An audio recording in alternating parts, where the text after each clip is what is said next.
자, 이번 시간에는 떡 제조 기능사 챕터 2 떡류 만들기에 대해서 강의를 해보도록 하겠습니다.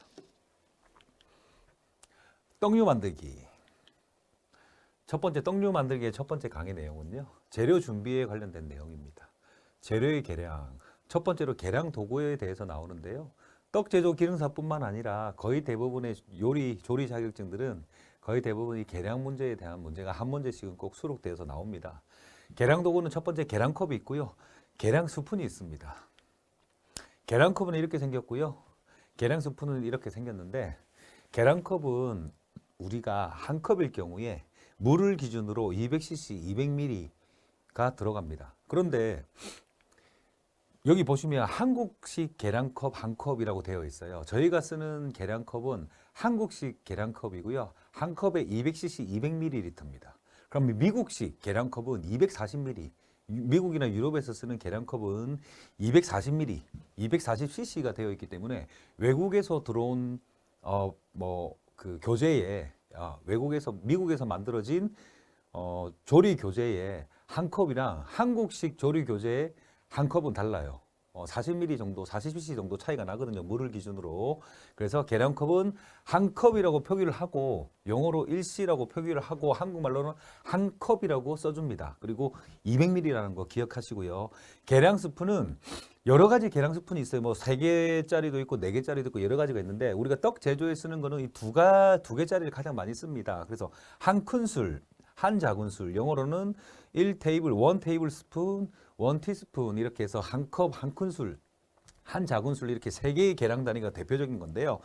계량 스푼 한 큰술은 영어로 1TS라고 표현을 하고요. 한 작은술은 소문자로 1TS라고 표현을 하는데 한 큰술은 15cc, 물을 기준으로 15cc, 15mg 그리고 밀리리터 그리고 한 작은술은 5cc예요. 그래서 어떻게 계산하시면 되냐면 세 작은 술은 한 큰술. 이해되시죠? 세 작은 술은 한 큰술 이렇게 계산하시면 됩니다.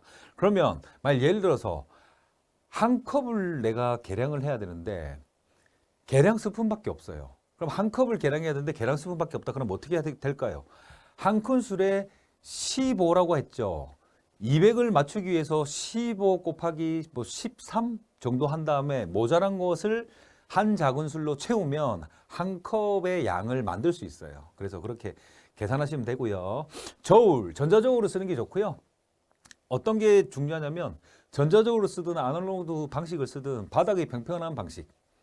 전자저울 같은 경우는 0점을 세팅할 수 있도록 돼 있잖아요. 그래서 그릇을 올리고 0점을 맞춘 다음에 재료를 계량하는 게 중요하다. 그리고 타이머, 스톱워치 특별히 설명 안 해도 타이머, 스톱워치는 누구나 다 아실 거라 생각하고요.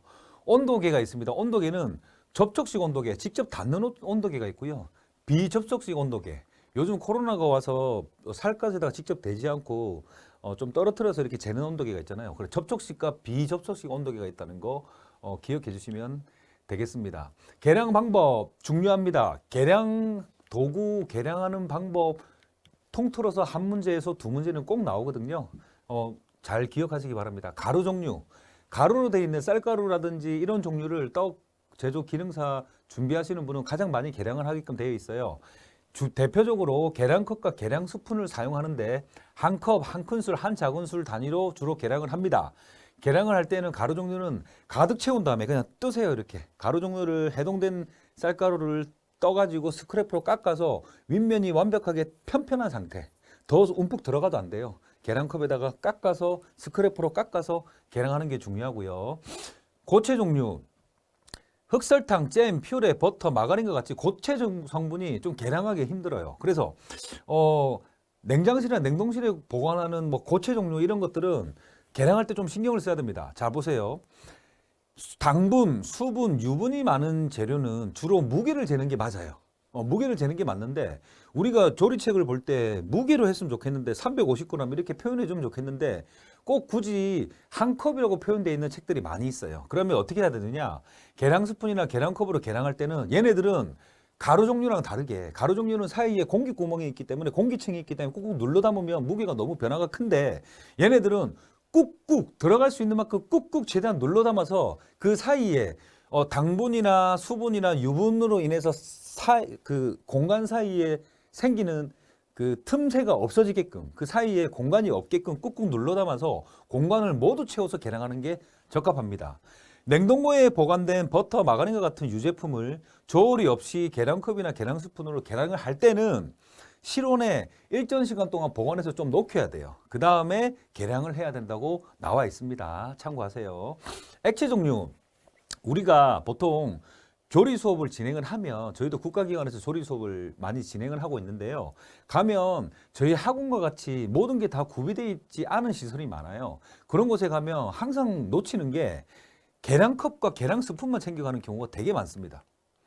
이 두 가지만 챙겨가는 경우가 되게 많아요. 이 얘들이랑 그 다음에 전자저울을 챙겨가면 다 됐다고 생각하는데 아닌 경우가 있어요. 뭐냐면 액체 종류를 계량할 때 막 예를 들어서 165cc를 계량해라. 그러면 한 컵에다가 한 큰술만 담으면 쉬워요. 아니, 반 컵에다가 뭐 두 큰술, 세 큰술 담아서 이렇게 계량하면은 할 수는 있죠. 그런데 거의 대부분의 액체 종류는 어떻게 계량하는 게 바람직하냐면 투명한 비커라든지 투명한 그 계량컵을 이용해서 눈높이하고 액체의 메니스커스 가장 윗부분하고 이렇게 일치시켜서 눈금을 보면서 계량을 해야 됩니다.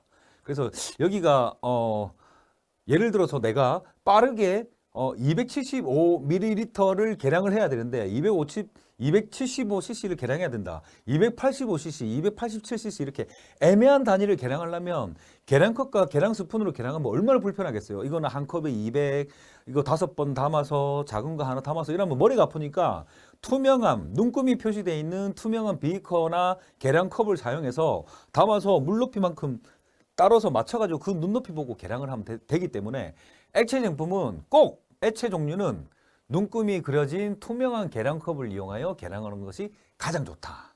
보기 문제에 자주 나옵니다. 그리고 액체류는 표면 잡력이 있어서 위에서 이렇게 보고 계량이 안 돼요. 액체의 최상단 부분과 눈높이를 같이 하여 아이 레벨로 맞춰서 눈금을 읽어야 정확하게 계량이 된다는 거 기억해 주시기 바랍니다.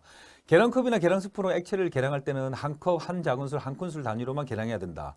반컵, 반큰술의 단위는 오차의 가능성이 있다. 그래서 우리가 보통 계량컵으로 반컵으로 이야기하면 계량컵이 200ml이기 때문에 100ml라고 자기가 보고 판단을 하는 경우가 있는데 그렇게 계량하지 말고 눈금이 그려진 투명한 계량컵을 이용해서 눈높이하고 표면 장력하고 맞춰가지고 계량하는 게 완벽하다 그 뜻입니다. 자, 다음 알갱이류. 이것도 중요해요. 입자가 큰 알갱이는 계량하는데 좀 신중해야 됩니다. 하는 사람마다 너무 계량 단위가 다르게 나오거든요. 그래서 얘는 어떻게 해야 되냐면 앞에서도 하지 않았던 계량 방법이 필요해요. 콩이나 팥 등의 알갱이류는 계량컵에 담아서 계량 스푼에 담아서 여러 번 흔들어서 그 틈새 사이에 그 알갱이가 다 들어가게끔 계량을 해야 돼요. 그래서 제가 운영하는 교육센터에서는 거의 대부분 무게를 잽니다. 전자저울에 0점을 맞춰서 무게를 재는데 어쩔 수 없이 계량컵이나 계량 스푼이나 이런 것들을 통해서 계량을 해야 될 때는 가득 담아서 흔들고 다시 채워서 흔들어 가지고 완벽하게 칸을 다 메운 다음에 계량을 해야 된다는 거, 공간을 알갱이들 사이의 공간을 최소화해서 계량해야 된다는 거 기억하십시오. 자, 기출문제 하나 풀어봅니다. 2019년 기출문제. 재료의 계량에 대한 설명으로 틀린 것은 1번 액체 재료의 부피 계량은 투명한 재질로 만들어진 계량컵을 사용하는 게 좋다. 맞죠? 액체의 최상단에 있는 메니스커스와 나의 눈높이를 아이레벨로 해서 맞춰서 보는 게 좋고요. 2번 계량 단위의 한 큰술의 부피는 15ml 정도이다. 3번 저울을 사용할 때 제가 말했죠. 평평한 곳에서 0점을 맞춘 후 사용한다. 전자저울의 경우입니다. 4번 고체 지방 재료의 부피 계량은 계량컵에 잘게 담아 계량한다.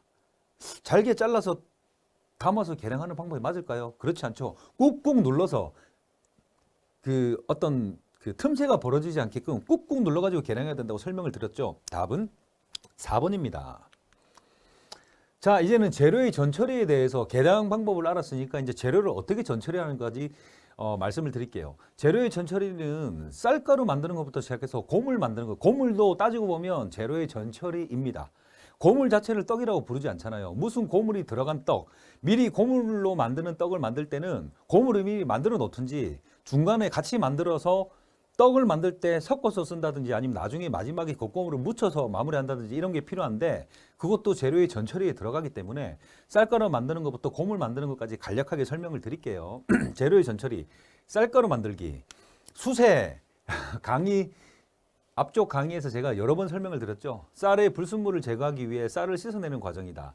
수세를 대출할 경우 특유의 쌀 냄새가 나고 떡이 맛이 없어진다. 3에서 5회 정도 깨끗하게 씻어 준비한다. 더 이상 설명드릴 게 없습니다.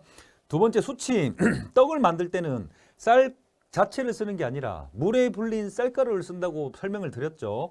떡을 만들 때는 밥을 지을 때와 다르게 맵쌀, 찹쌀의 경우 여름에는 4~6시간, 가을 겨울에는 5시간에서 8시간 정도 오래 불려야 하는데 한겨울 외부에서 우리 조상들은 불릴 때는 최대한 12시간 미만으로 수침을 하는 경우도 있다. 12시간을 넘기지는 않지만 12시간까지 수침하는 경우가 있습니다. 껍질이 단단한 현미는 12시간, 흑미는 12시간에서 24시간까지 불려야 된다는 거 기억하시고요. 다시 한번 말씀드리죠. 찹쌀을 이용해서 약밥을 만들기 위한 찹쌀은 3시간 내외로 짧게 불린다. 왜? 쌀 안에 나달이 살아있는 게 찹쌀의 그 쌀 알갱이가 살아있는 게 찹쌀의 특징인데 가루를 만들어서 떡을 만드는 게 아니기 때문에 그 부분만 기억해 주시면 되겠습니다. 수온이 높은 여름철에는 짧게, 수온이 낮은 겨울철에는 오랫동안 수침을 외부 온도가 낮기 때문에 실내인지 실외인지 수침 수온이 높고 낮음에 따라서 수침 시간은 다르게 조절할 수 있다. 거의 대부분의 떡집들은 사장님들이 자기만의 노하우에 맞춰서 수침을 합니다. 저 역시나 마찬가지고요. 그 다음 물빼기. 수침한 후에 채반에 담아 물빼기를 하는 과정. 꼭 필요한 과정으로 생략하면 안 돼요. 수침에서 꺼낸 쌀가루를 한 2~3번 털고 빻으면 안 된다는 거죠. 물 빼는 시간은 찹쌀, 맵쌀 구분 없이 30분 이상 해줘야 되는데 최대 1시간 이상을 하면 안 돼요. 1시간 이상 물을 빼면 수분량이 공기 중에서 너무 많이 날아가서 그때는 오히려 더 레시피가 안 맞습니다. 그래서 30분 이상 1시간 내외, 1시간 이하로 수침을 하는 게 좋고요. 물을 빼주는 시간은 매번 같은 시간을 준수해야 일정한 떡의 맛을 유지할 수 있다.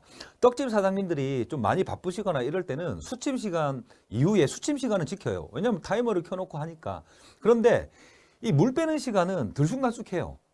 그러면 안 돼요. 근데 떡을 제대로 만들어서 마트에 납품하거나 대량화되어 있는 해썹 인정받은 공장들은 그 수침 시간만큼 물 빼는 시간도 정확하게 시간을 재가지고 정확하게 체크를 해서 매일매일 같은 타이밍으로 같이 합니다. 그래서 떡 맛이 항상 같아요. 그게 되게 중요하거든요. 그래서 매번 같은 시간을 준수해야 일정한 떡의 맛을 유지할 수 있다. 일반적인 쌀가루를 만드는 경우 30분 물 빼기 시간을 준수하는 게 가장 바람직하다. 30분 물 빼기를 정확하게 지켜주는 게 가장 좋다 이 뜻이죠. 분쇄 이렇게 해서 물을 뺐어요. 그러면 이제 쌀가루로 만드는 과정 빻아야 되겠죠. 물에 불린 쌀은 체에 건져 물기를 뺀 다음 가루로 빻는다. 맵쌀은 곱게 2번 빻고 찹쌀은 성글게 굵게 한 번만 빻는 게 좋다. 쌀을 분쇄하면 입자의 크기가 줄지만 표면적이 넓어져 열 전달 속도가 빨라지고 따라서 빠른 시간 안에 떡을 찔 수 있고 소화도 잘 되게 한다. 맵쌀은 밀가루와 다르게 물에 불리지 않고 마른 상태로 분쇄하면 전분 입자가 덩어리가 질 수 있어요. 그래서 물에 불린 후 가루를 내는 것이 가장 좋아요. 바로 빻았을 때는 별로 좋지 않은 효과가 있습니다.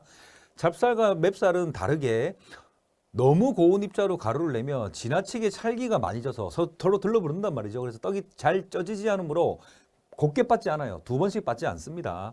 한편 시중에 판매하고 있는 건식 찹쌀가루는 마른 상태로 빻아 가루를 내어 고온에서 말렸기 때문에 전분과 단백질의 변성이 일어나 떡을 만드는 데 적합하지 않다. 우리가 떡을 만들 때 마트에서 파는 건식 찹쌀가루라고 되어 있는 건식 찹쌀가루를 가지고 떡을 만들 때는 일반적인 레시피하고 맞질 않아요. 그 이유가 이겁니다.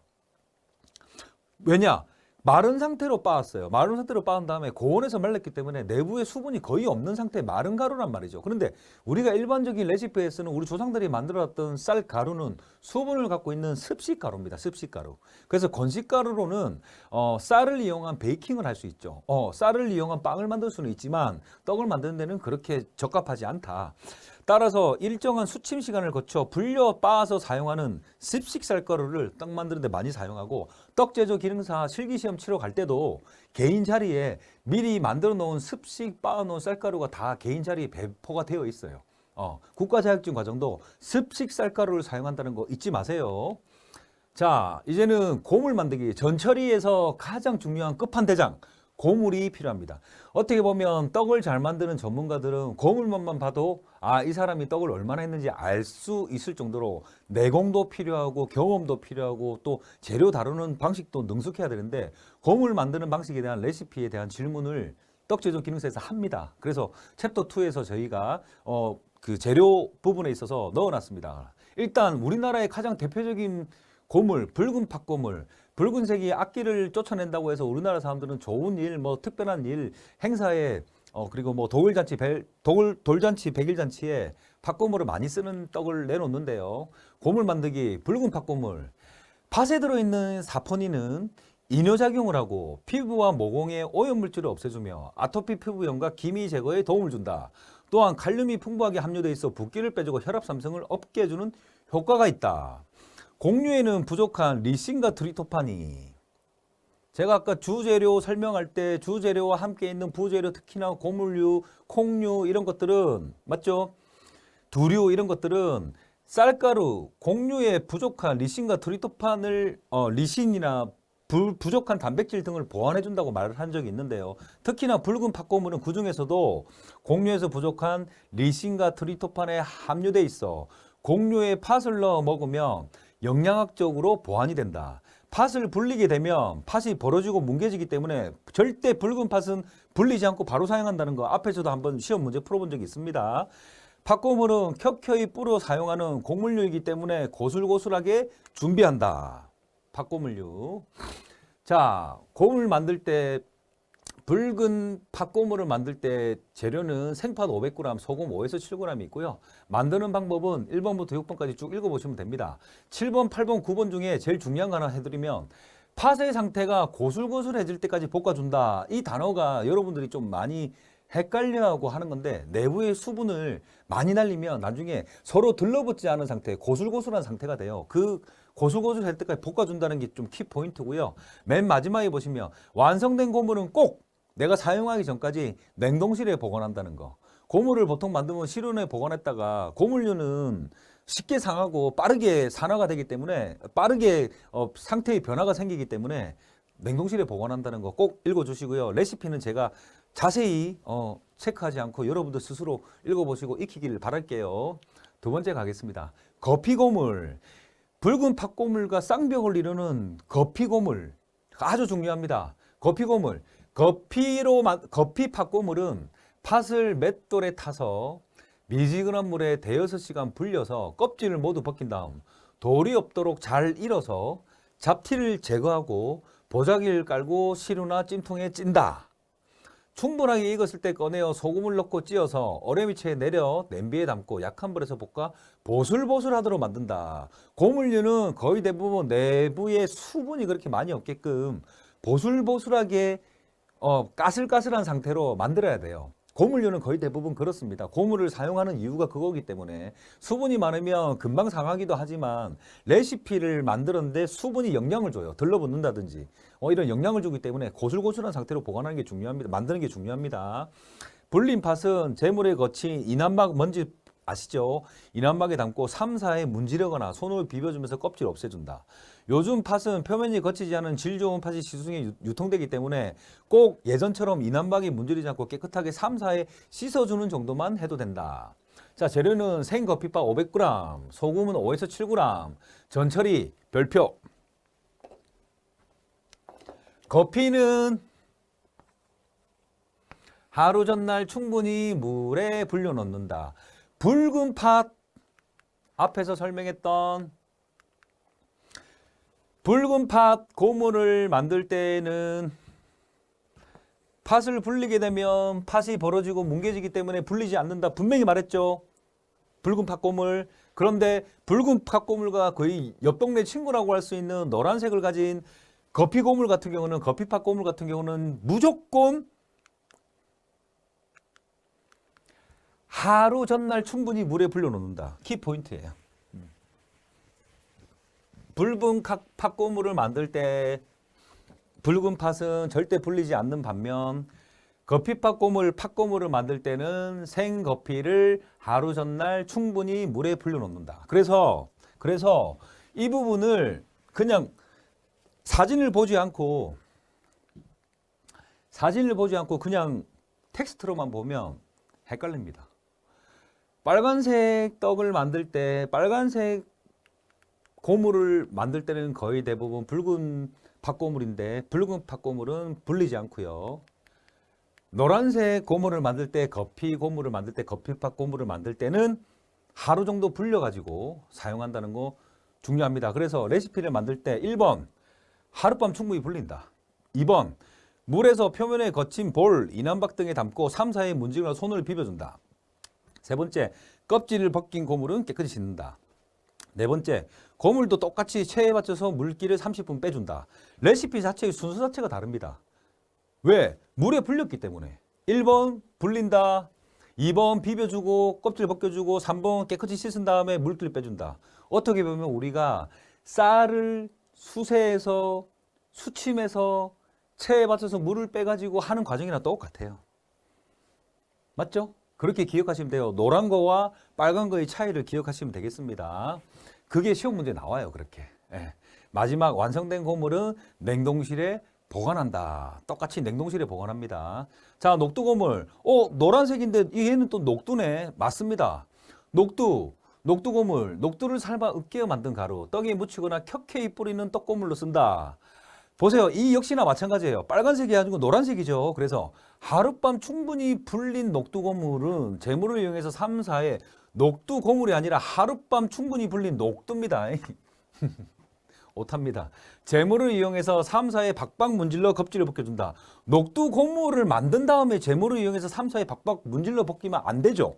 이미 만들어졌는데 오타인데 오히려 여러분들 도움을 주는 것 같아요. 하룻밤 충분히 불린 녹두는 재물을 이용해서 3, 4회 박박 문질러 껍질을 벗겨준다. 재료 녹두 500g, 소금 5에서 7g. 만드는 방법 똑같습니다. 하룻밤 충분히 불린 녹두는 재물을 이용해서 박박 문질러 껍질을 벗겨준다. 재물은 버리지 않고 다시 사용해준다. 재물을 이용해서 껍질이 완전히 벗겨질 때까지 이 과정을 3, 4회 반복을 하고요. 껍질을 벗긴 녹두는 체에 받쳐서 물기를 빼준다. 오타 제대로네요.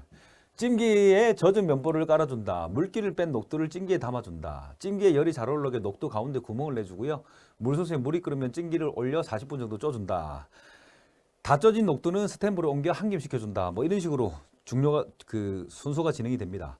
일정 시간 물에 불리면 콩에서 끈적끈적한 물이 나오는데 미끌미끌하다. 이 물을 그대로 다시 사용한다는 의미를 재물 사용, 지물 사용이라고 한다. 다시 보세요. 재물은 버리지 않고 다시 사용해준다. 무슨 말인지 헷갈리셨죠? 재물이 뭐지? 재물을 바치는 건가? 그게 아니라 일정 시간 물에 전날 불린다고 했잖아요. 하룻밤 정도를 불린다고 했는데 불리면 콩에서 끈적끈적한 물이 나와요. 이거를 재물이라고 합니다. 우리가 매운탕을 끓이거나 할 때 육수를 내잖아요. 같은 개념이라고 보시면 되는데 그 콩을 담은 물이라는 거죠. 재물은 그렇게 기억하시면 되겠습니다.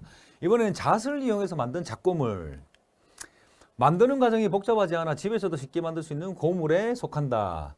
잣은 고가를 떼어내고요. 고가를 떼어낸 잣은 두꺼운 키친타올에 올려 밀대 혹은 방망이로 꾹꾹 눌러가지고 기름기를 빼줍니다. 기름기 있는 그대로 못 써요. 그래서 어떻게 보면 저희 학원에서는 저희 교육센터에서는 어떻게 하냐면 잣고물이 오면 키친타올을 올려갖고 꾹꾹꾹 누르는 것뿐만 아니라 무거운 물체 올려놓습니다. 그래갖고 기름기를 다 빼준 다음에 기름기를 뺀 잣을 잘게 칼로 다져준 다음에 다진 잣가루는 다시 키친타올을 이용해서 기름기를 한 번 더 빼줍니다. 한 번 더 빼주고요. 기름기를 완벽하게 제거한 잣고물을 잣은 지퍼백에 담아 냉동 보관해준다. 얘는 다른 게 없어요. 잣고물이라 해봤자 이 정도. 자, 이번에는 흑임자 고물에 대해서 설명을 드리겠습니다. 요즘 시대에 블랙푸드의 열풍이 지금은 좀 식기는 했지만 그래도 까만색 음식이 굉장히 도움이 많이 된다는 것 때문에 흑임자는 만들어 놓으면 좀 품격이 있고 멋이 있는 떡이 많아요. 어두운 색은. 그래서 흑임자 고물 만드는 방법도 책에 수록이 되어 있습니다. 저희 교재에 보시면 필기서가 있고 실기서가 있는데 실기서에 이 지금 보시는 모든 것들을 만드는 방법이 자세하게 레시피로 사진별로 다 나와 있으니까요. 그거 보시고 집에서 시험 보시기 전에 꼭 한번 만들어 보시는 거 기억하십시오. 자, 흑임자 고물. 검은깨로 만들기 때문에 검은깨 고물이라고도 하고요. 마찬가지로 만드는 방법이 간단해서 쉽게 만들 수 있는 고물에 속합니다. 깨는 물에 불려서 비벼서 껍질을 벗겨 사용하고 흑임자는 불리지 않고 깨끗이 씻어서 사용합니다. 자, 재료 검은깨 250. 검은깨는 물에 한번 잘 씻어준다. 씻어준 검은깨는 물기를 잘 빼준다. 물기를 뺀 검은깨는 프라이팬에 기름을 두르지 않고 볶아준다. 수분을 날리기 위해서 볶는 거죠. 그러니까 말 그대로 어떻게 보면 볶아준다는 말이 그냥 그 행동을 의미하는 거지. 진짜 실제로 볶는다는 의미는 아니고요. 수분을 날려주는 거죠. 그리고 네 번째, 물기가 완전히 제거되며 한 김 잘 식혀준다.